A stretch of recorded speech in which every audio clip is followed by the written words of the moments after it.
Hey everyone, Greg here. As you may know by now, I'm the co-founder and CEO of TripShock, an online reseller for water sports and tours. For the past 12 years, we've had the pleasure of working with hundreds of operators across the country, and we're looking to grow our community. It's free to sign up, and you only pay when we bring you confirmed bookings. We'll help you reach new customers, fill empty seats, and grow your business like so many have done with us over the years. Head over to partners.tripshock.com to learn more about our program, read testimonials, or speak directly with our supply team. As always, thank you for listening and enjoy the show. They come to relax, enjoy the beach, have fun, and spend money. And that's where we come in. This is the Awkward Watersport Guys podcast. Find out tips on the best ways to market and operate a water sports business. If you're a water sports operator, you need to grow your brand, operate more safely, upgrade your operations, and of course, increase bookings. We're industry veterans, broadcasting from Destin, Florida. This is the Awkward Watersport Guys podcast. And this is Kevin O'Neill and Greg Fisher. We have a new website that we launched, a few weeks ago. And what's great about this website is that we can categorize all the shows. If you're looking for information about marketing or operations or safety, you can just go right up to the navigation bar, hit shows, drop it down, and you can choose the show that you're maybe looking to get more information about. We also have all the guest profiles of all the people that have been on the show. And my favorite part is everything we talk about that we recommend, that we've tried personally and advocate for, is under our resources tab. And you can see all the stuff like other podcasts we recommend and tools we use for marketing, books that we read. So that will be under there and we'll continually update it. And if you want to rate us, there's a link to rate us on Apple Podcasts. There's one feature that I think Kevin's going to like the most, hopefully his employees never find out about, is the send a voicemail. So you can click on the tab that says send a voicemail and you can ask questions, you can leave comments to us, and anything else you would like to say about the show. So there's no foreplay at all. Straight to the pitch. Guys, we got a new website. I mean, no happy new year. How's everybody doing out there? It's your buddy Greg. Just boom, I heard the paper shuffling. I right into the pitch, Greg. We're 8 days into the new year. With everything going on politically, I mean, do you hear that that meme going on December 37th, their extension of 2020? Oh my God! By the way, Happy New Year! Yes, Happy New Year, everyone. Oh my God! I mean, you don't even no KY, no nothing, man. Just gonna ram it right in. Hey, get on and then tell them what's with the voicemail thing? Because my voicemail's don't leave me voicemails. when you call me, I literally on my voicemail says don't leave me voicemail. I'm not going to listen to them. Hey, 1989, send me a text message. I'm not listening to your voicemail. And you know what? Appropriately, that brings us, speaking of 1989, what's our topic today, Greg? Our topic today is rat cards. Oh, I'm pissing on rat cards. Get it? I totally forgot to say our website URL. I'm talking about it. It's watersportpodcast.com. And you can subscribe via email now, and we send emails for new episodes. That's all I got for that. Yeah, hit us up on AIM. Oh, rat cards. All right. We had a post in the Facebook group about what topics people want to hear about. And our friend Donnie Coker, who was on one of our episodes, said, talk about traditional advertising like rat cards, because I know Donnie mentioned he's not sure if he's going to continue doing it. So I put it to a survey asking people whether or not they still use rat cards in their marketing plan. And I would say more than half, actually double, people say they do use it compared to people who don't. So, and I know for a fact, a lot of people still use it. Kevin, do you still use rat card distribution? Hey, I want you to edit in a sad trombone. When you say that, that don't X amount of people. I don't, man. I posted the one that I did. It was and I ripped it off from a billboard. If you're driving down 75 from Detroit to Florida, and it's the only physical marketing I thought, and it's still around today. You can see it when you're driving down 75. And it says, the one billboard says, "Hey, your wife is hot." And then 100 yards down the road, another billboard says, "You should get your AC fixed and come to it's like a mobile, like AC, like air conditioning." And so I stole that. And then our graphic designer, he took like a picture of like Kenny Powers sitting on the cheetah, the purple and cheetah leopard print. Yeah, of him with his legs up on the handlebars, his head back, and like wearing like a white beater. But then he took my face and superimposed it. And so we did that. So we did like, "Hey, your wife is hot at the top part. Cool her off with a nice, cool jet ski ride." And then on the back, we did like "Tune into summer" with like tune TOON, like a pontoon. So when we did our rat cards, like I did not take them seriously at all. And I wanted to have like a ton of fun with it. I don't use rat cards. I don't really do too much So some people call what rat cards are outbound marketing or outbound advertising. So you have two kinds of, well, you did anyway back in the day. Those worlds are kind of blending together now, but you have outbound and inbound marketing. So you can think of outbound marketing or advertising as a TV commercial, a billboard, a rat card, a magazine ad. This is something that nobody asked for. They just walk by, they saw it, and go, okay, I'm interested. And I guess depending on your market, you're looking at this more top of the sales funnel type of material. And then you have inbound marketing, which is going to be like your website, Facebook ads, depending on what kind of ad you're running. Like this is somebody that is like, that has, well, actually Facebook ads are probably closer to a little bit of both, but a lot about outbound marketing, but it's more targeted anyway. But do you have rat cards like at your location that you give to people if they say, "Hey, I want some information"? Did you give them something to leave with? Listen, buddy, if you want my secrets, you're going to have to listen to me finish pontificating. Are we clear? As I was saying, I know you're trying to get me off on a tangent, but I just want this little bit of education for people so they understand. Like, you have to understand like what rat cards are when you're spending money on them, and understand like what you're getting back from them. I feel like you have to have these two things. You have to have, when you're looking at your marketing budget and you're looking at market research, like, look, there's companies that spend millions of dollars to answer this question.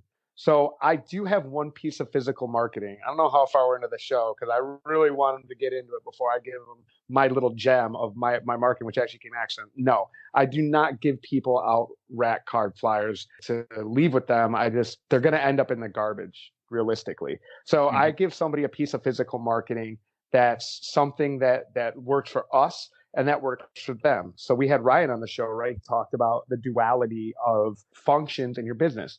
So when we're doing boat rentals and we're sending people to Crab Island, what do you think the number one question that we get from people is before they get on the boat? Where do I go to the bathroom? Here's a rat card. Wipe your ass with it when you're done. No, how do you get to Crab Island? I see. Where do we? Okay. So we have a map. All right. So I have a branded map that's got our phone number on it, our website on it, and it's like a little bit of a tchotchke. You know what I mean? Like, oh, this is our, like it's like almost like a treasure map. So just so all the people that are in my market listening right now, when you rip off this idea, I'm coming to your door. All right, because this is gold what I'm giving you. Yeah, so it is. It's a little bit of a tchotchke. It's a little bit of a souvenir of them going to Crab Island. It also not only gets them to Crab Island and back, it shows them some points of interest along the way. And then, I mean, there's some old school shit you can do in there, like advertising on a menu or something. I don't get into that. I'm not making it that serious. But it's can I buy advertising spots on the back of it? Yes, you absolutely can.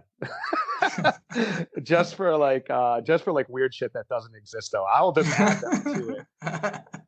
Greg's sci-fi fantasy collection. But listen, I put my number on it so they know how to color. I love it. That's a great idea. I mean, because even if they throw it in the garbage, first of all, it's probably cheaper than a rat card. Are you just giving them a piece of paper, or is it actually on like a more thicker piece of cardstock? No, it's like not laminated. I got it through like Vistaprint or whatever. It's like a flimsy, like a map, but they do hold on to it and they do look at it because, I mean, when they get on the waters, they're like, shit, how do I get to Crab Island? I'm like, well, we got the map, so, and that actually happened. Really funny aside is that, and I got like 10,000 of them. So initially I didn't get them for that purpose. I got them to put in hotels because coming from Key West, I was like looking at a 360-degree marketing plan and like branding and all this stuff. So I had these maps made to put in hotels for people to figure out like where we were located, like, just whatever. Again, a thing like people see a map, they grab it. Back in the day. It used to be like a thing, but then it just ended up working like, oh, well, they're always asking where they go to Crab Island. That's instead of taking them to hotels now, we're just going to give them directly to our customers. So that was like one part design, one part happenstance. And the really funny aside is that when I had them made, I'm pretty sure I called, I don't know if it was me or my graphic designer who did it, but instead of it saying the Choctawhatchee Bay, it says Okeechobee Bay. So I have so many of them. No one's ever really called me out on it, but I'm like, here, fucking nobody knows the difference. They want to know the Crab Island, but yeah, okay, I don't care. Call it whatever you want it, man. Like I think when I first got here, I was calling it the Choctawhatchee Bay, and somebody corrected me. I was like, yeah, just go in the Choctawhatchee Bay. But anyway, at any rate, yeah, no, I think rat cards are, especially when you're talking about like paying like $400 or $300 to distribute them, and then you have to. Man, you got to put, like you said, you got to put a QR code on it. You got to put a phone number on it. Like it's not too far away from what Google's doing to track their calls. But if you're going to track those calls, then you actually need, if you really want to track those numbers and make sure you're doing it right, I mean, you got to have a service like CallRail. If you want to enter those numbers into some type of system that's not like Excel, like if you really want to track those correctly, and figure out your ROAS, if your return on your ad spend is on them, then you have to basically like subscribe to the way that you track your calls from Google or from any digital mark. If you really want to know if it works, you have to track it. You have to track it. You have to track every piece of it. You have to track how many you go through, meaning that track, how many that you actually distribute every year. I asked that question to people. How many do you go through every year? I don't know, maybe 1,000. You should know how many you actually distribute. You should know what hotels are coming from. I recommend buying another domain, like maybe a .net or a .info of your own, and redirect it so that way you know how many people go to that URL. Because if you put your domain in, the one you use for regular business, you'll never know where that person came from if they just go and type in joeswatersports.com. So you want to use a different domain and redirect that traffic. Do you use rat cards, Greg? Not for TripShock, no. I mean, why not? I don't use rat cards for TripShock because that is not part of our digital marketing plan. We're a digital agency. Our mission is to get people off of the internet. All traditional advertising. Wait, get people on the internet, you mean? Yeah, get people from the internet. Yeah. Yeah. Oh, get people off. I thought you meant like get them off the internet, like leave the internet. Our mission is to acquire customers from the internet. Because the return on your ad spend would be like a massive waste of money. Yeah, and think about it this way. When someone picks up a rat card or a brochure, that rat card or brochure should somewhat take place of your website in part. It should answer the main questions. It should have a call to action on it, where for TripShock, they actually have to take the next step to go to the website and search everything. So I feel like that rat card adds one extra step to our funnel. I'm trying to eliminate that part of it. And the internet is what we know best. We know internet advertising really well. I don't want to add something that I'm not really confident with because of just the fact that which I said is that it adds an extra step. And we've done it. We still have rat cards in some of the brochure holders at some restaurants that have been in there for 10 years. They're still there. I was on 38. That one sentence just attested to the efficacy of rat cards. I was on 38 at a Pizza by the Sea, and I'm sitting there and I'm looking, and our rat card from 2011 was there. Oh my God, dude. I want one so bad. Yeah, it's 10 years. Yeah, 10 years old, still in there. I just laughed. I thought, I'm like, man, that's crazy. I haven't paid a dime for distribution, so I guess like the person just left it in there. I grabbed one at a restaurant the other day. I was coming out of the pisser, and I saw him sitting there. So it was like one of my people that were down the road from us, and so I went to go grab it, and it was just like all like stuck together. Like it was like 50 of them just as one. Like, I don't know, like if they dripped like honey in there or something, or what the hell got in there that made all the rat cards stick together. But like, yeah, man. So just imagine if you're like, if you, let's just make up a number and call it like 15 cents. All right. For the rat card, for the distribution. So where is that 15 cents better spent? All right. You spent that 15 cents. You could spend that 15 cents on like an engagement click on Facebook, or possibly even cheaper, depending, or TikTok or Instagram or Snapchat or wherever. And you're actually going to be in someone's face. They're going to see it, and you're not competing with 70 other 15 cents all around you. So again, and then also there is real estate in those racks that are worth more than other spots. So for instance, if you walk by and it's 3 feet down, you know, like those top levels are the like premier rat card people. Like I sat down with this guy. I mean, he was a character, man. And he was like trying to sell me on his rat card system. And it was like 1.5 times par and trade and some like Amway shit, dude. And I mean, it was just absolutely ridiculous. Like I couldn't even, like I look back on those, like we had 2 meetings. I'm putting meetings in parentheses, you know. I was like, oh, I'll take you out to lunch. Whatever. He's like really trying to get my business, obviously because the internet's like decimating. And then he was like, you know, we were talking and I'm like, all right, so if I'm doing all this, like where do I get? And he's like, well, you get, you know, we'll give you here, we'll give you here. And then he was like, well, no, you know, the top rack is reserved for, you know, company A. And they had like 15 spots. They paid for the entire rack at the top. This guy's charging $400 a spot. Now maybe they got 10 whatever brochures in there for all their different shit, and they're, you know, creating their brand identity across the top, and they have all their different things, one rat card next to another. I mean, it would not be to say that even if you gave them a 50% discount because they're getting 10 slots, you know, that they were spending $2,000 a month on fucking rat cards, let alone on the print of how much it costs to actually have those things printed up, just with the distribution of having them. And I just looked at it and I was like, and then he was like, well, in addition, you get my magazine or whatever. And it was this real bad, like pixelated, you know what I mean? Like half the logo was cut off. It was just really put together badly.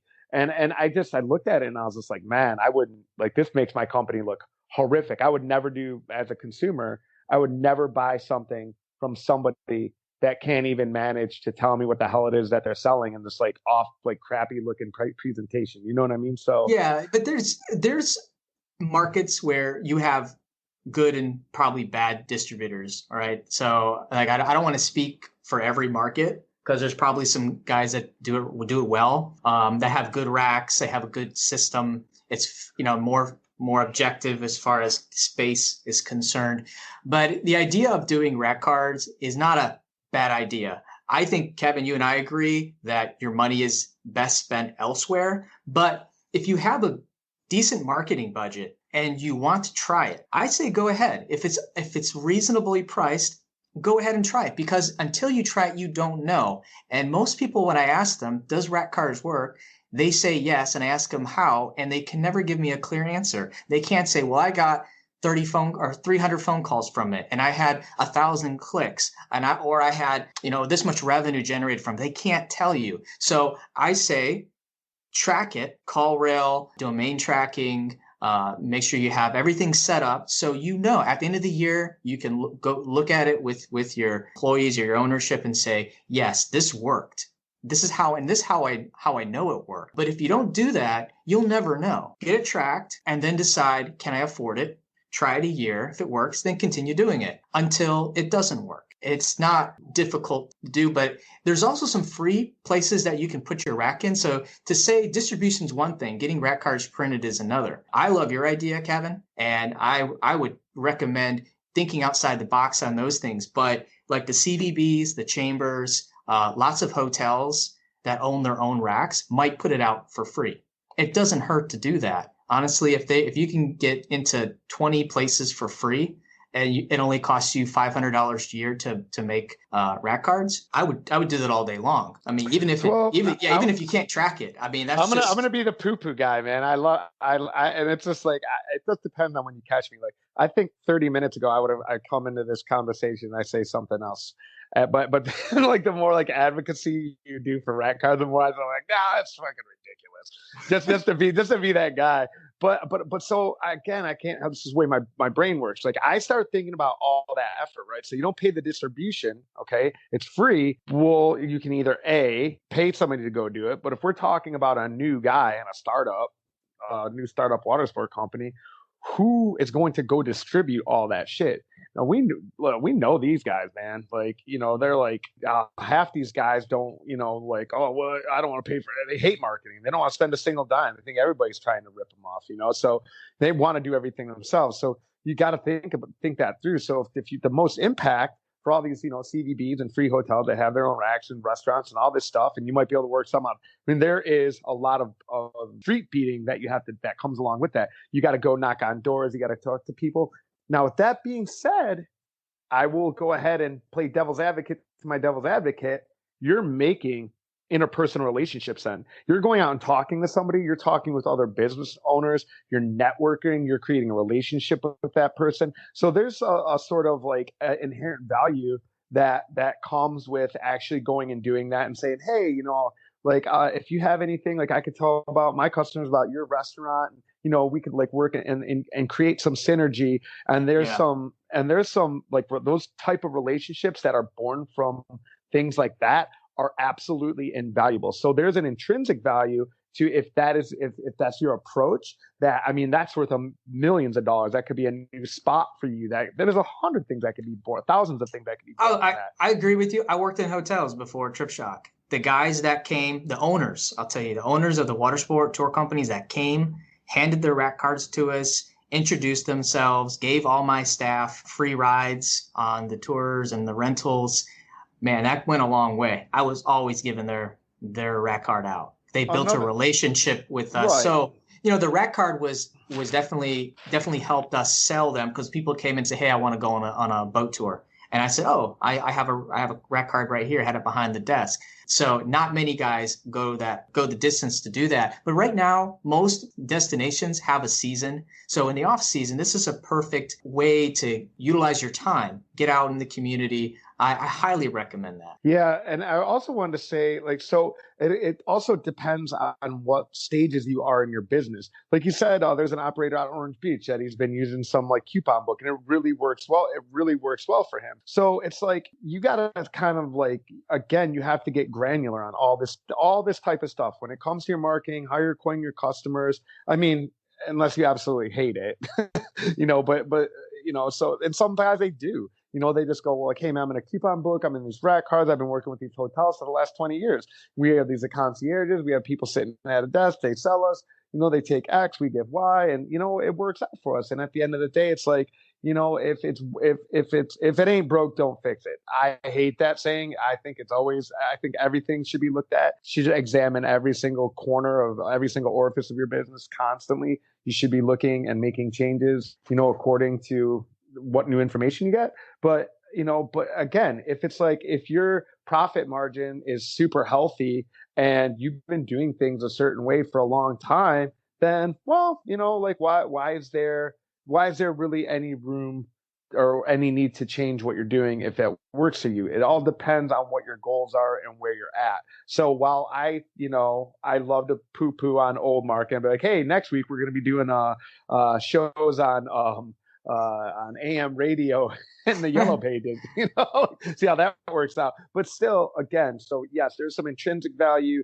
And as Greg said, to kind of like summarize, if you are a person that wants to get the most bang for your buck, I mean, and you are going to do rack cards, like Greg said, it's like, if you're just going to throw them out there and just not know, and just like business is flowing and you're good with that, cool.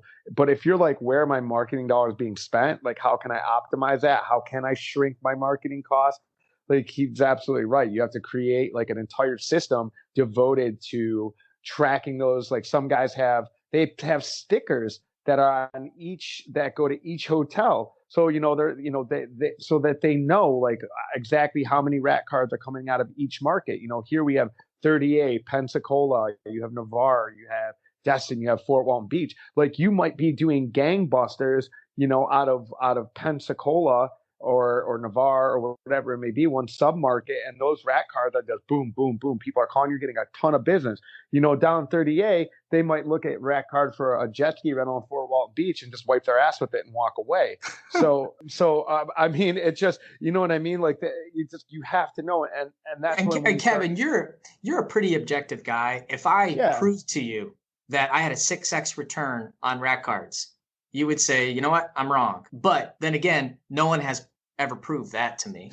Well, because you can go on your Google Analytics and show it and see it. Yeah, you know what I mean? So here's the thing. Are you listening right now? If you want to do rat cards, if you want to continue doing it, and you want to prove to yourself and your ownership, track it, prove it, and then you can decide next year or the current year whether or not you want to do it again. But until you track it, it's just up in the air. You just don't know. You're just what are you doing? Spray and pray. Advertising is basically what you're doing.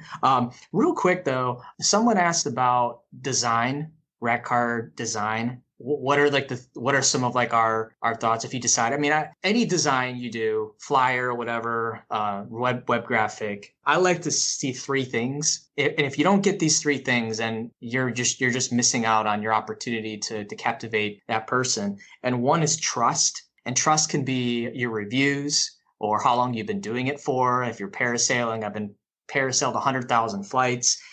Value add is like that are in no wake zones don't have the advantages of those guys that aren't. So saying that you can just go fast right away, you get more value of that hour rental. And also call to action, which is the most important.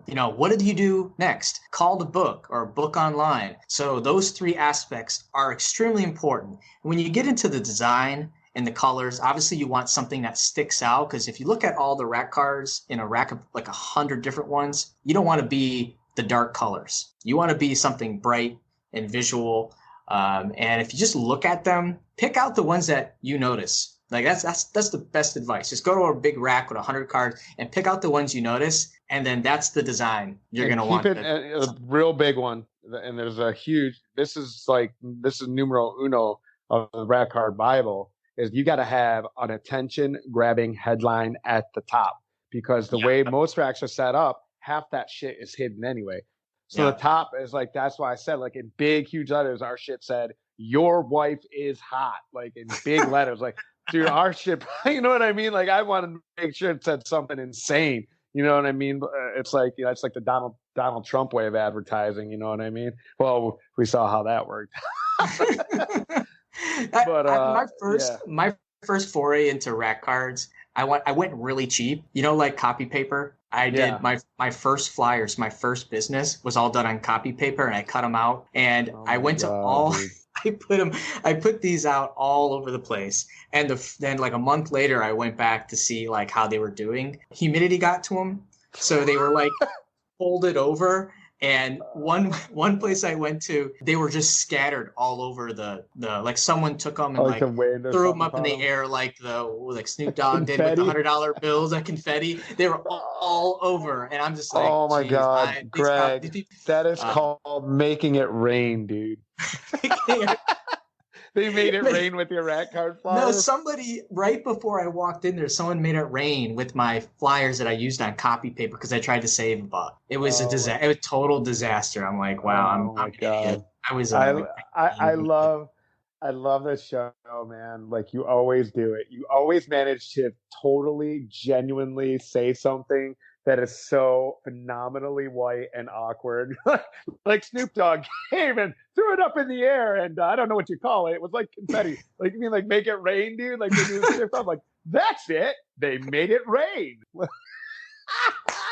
Dude, you kill me, man. I love you, bro. You really do. Do you remember our interview with Alex Husner with Condo World? How they're removing rack cards from their offices because it makes it look cheap. It's terrible. So one thing to keep in mind, some of these hotels and condos hide those rack card because they don't want cheap rack with 100 random ugly designs in their lobby when they're checking someone to a $5,000 stay. Listen, can I tell you that the rat cars at the Wyndham on Okaloosa Island, dude, when I came here, not for a vacation, but I came here to do recon. Like when I was like, when I decided I was going to move here, and when I was like, man, I'm going to start a business. I want to start a business here. And now, don't get me wrong. Like since I got here, there's been some absolute beasts I got a ton of respect for. But like the rat car gave me so much inspiration because most of them were so horrifically bad. Like they were like photoshopped. Like it was like they're trying to cram in on on rat card every single thing that they do. So it was like a dolphin and a jet ski and a parasail and a stand-up, but they were all shoved together in a poorly photoshopped design. Like I mean like really bad, dude. And this is like, I don't know, 4 years ago. So it wasn't like, you know what I mean? Like we were all like, oh, back in the day. Like I mean, your rat card should be very photo heavy. Well, like it's photo heavy, yes, but a good layout. Do not trifold brochure, like a brochure to a senior center home. Like no, it's back in front, please. No, dude, I saw these rat card flyers and I said, oh my God, dude, we're gonna fucking kill it here. Like I'm just like, does anybody I'm like Googling these companies and it's just like fucking loading on like fucking Angel Fire or something. I was just like, what the hell? This is insane, dude. But again, a lot of these companies, man, like what the water sport park or the water park or whatever, you know, that place is crushing, man. They're open all the time. You know what I mean? Like, and they have the old school big kahunas. They have the old school, you know, good location. You can't miss it by a mile. It's a friggin' water park.